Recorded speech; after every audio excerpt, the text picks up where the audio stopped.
In the opulent glow of the crystal chandelier, a high-end restaurant nestled in the heart of London's Mayfair, where crystal glasses tinkled like distant bells and the air hummed with the murmur of the elite, dined Alexander Thorne. At 42, Alexander was a titan of finance, his name etched in the ledgers of Wall Street and the city alike. With sharp jawline shadowed by a meticulously trimmed beard and eyes like polished emeralds, he commanded boardrooms with a whisper. Yet beneath the tailored Savile Row suit and the Rolex that whispered of untold fortunes, lurked a man adrift, divorced twice, his heart armored against the vulnerability of true connection.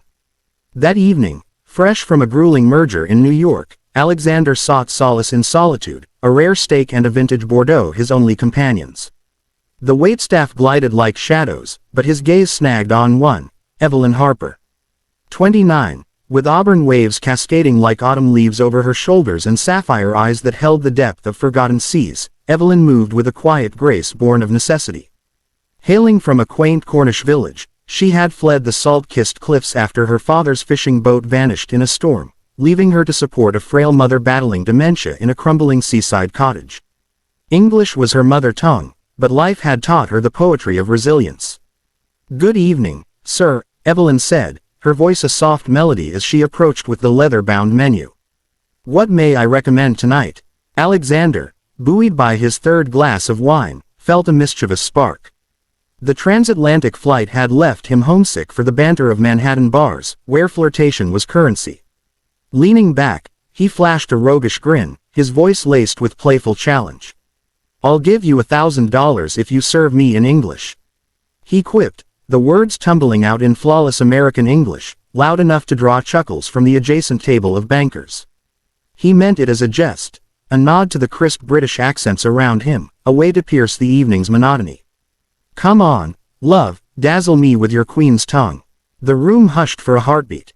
Evelyn paused, menu poised mid-air, a faint flush warming her porcelain cheeks, not from embarrassment, but from a quiet fire kindled within.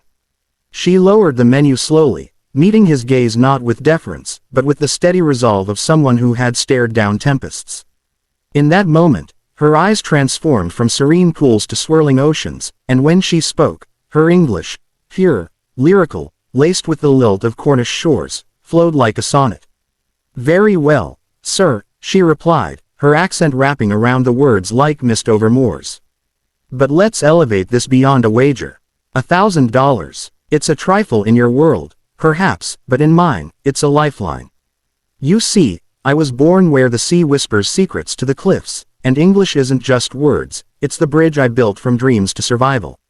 I learned its nuances not for tips or trinkets, but for my mother, Eleanor. She's fading now, lost in the fog of Alzheimer's, in a home that costs more than my wages can bear. So, if you're offering, don't buy my service. Buy her clarity. A few more lucid mornings where she remembers my name, where we recite Keats by the hearth as we did in girlhood." Alexander froze, his laughter evaporating like dew under dawn. He had anticipated a coy blush, a flirtatious retort, perhaps a hurried, "Yes, sir," laced with giggles. Instead, her words struck like a thunderclap, raw and resonant, peeling back the layers of his cynicism. Her English was exquisite, elegant, unforced, carrying the cadence of Bronte novels and sea shanties, far surpassing the polished patois of his Ivy League tutors. She wasn't performing.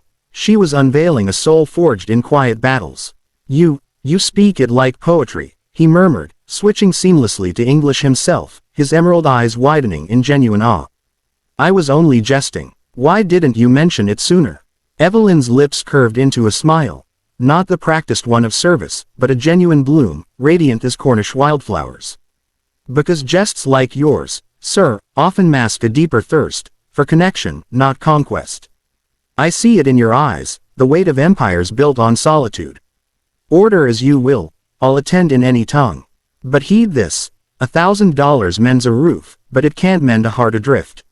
He ordered the ribeye, rare, with heirloom tomatoes, but the meal blurred into insignificance.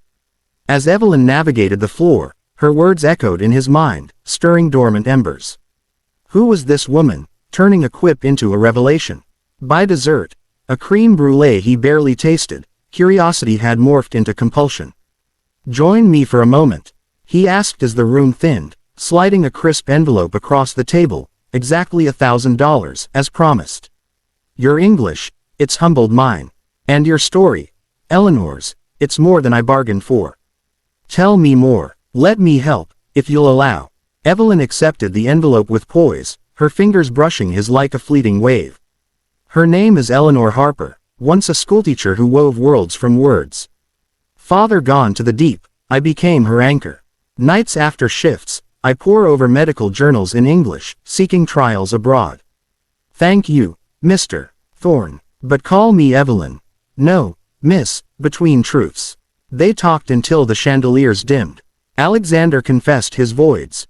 A childhood in Chicago tenements, the first fortune clawed from nothing, marriages crumbled under ambition's heel. Evelyn shared fragments of Cornwall, the roar of waves against black rocks, her mother's lullabies in dialect, how English became her sword after grief's siege. You've upended my night, he admitted, voice husky. My jest was shallow, your grace, profound. Dawn broke with Alexander's jet slicing through clouds to Cornwall. He didn't send checks. He descended, chartering the finest care for Eleanor, specialists from Johns Hopkins, a seaside suite with views of the cliffs, therapies blending neuroscience and poetry. Evelyn held her mother's hand through infusions, murmuring sonnets, bright star, would I were steadfast as thou art.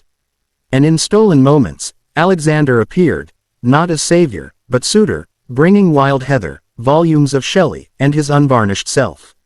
Eleanor rallied, her fog lifting like morning mist. Laughter returned to the cottage, verses recited under thatched eaves.